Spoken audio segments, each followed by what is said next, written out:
आज जेजेमा चतुर्दशा उपलक्षे घरे विभिन्न प्रकार होमयज्ञ कराइला। फोटो देखि तो एमती लगुला सत्य जमी से जीवंत आम पाखे अच्छा आम समस्त को देखुं।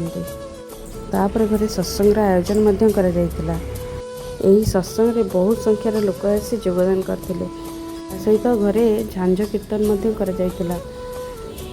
मो झील तो एसबू देखिए भावुँ ये सब कौन चली से माने कीर्तन कर ये पछे पछे चलतु मो झील हाथ में भी गिनी खंजणी देदेबा। घरे एत लोक गहली हेले तो छुआ मानकर खुशी कहले न सरे। देखुना आम सान को ये सबू सरला आरंभ होता आम भाउजर आमर मस्ती कही ना नणद भाउज एकाठी जो मस्ती हेबनी केमिति। तापर सब सुंदरी माने चलू फोटो उठेबाई सांग मैंने फोटो उठेबार मजा तो समस्त को जना ना। तो ये भिडियोटी आपण मानक केमती लगे कमेंट निश्चिंत जनइबे। रोची जय जगन्नाथ।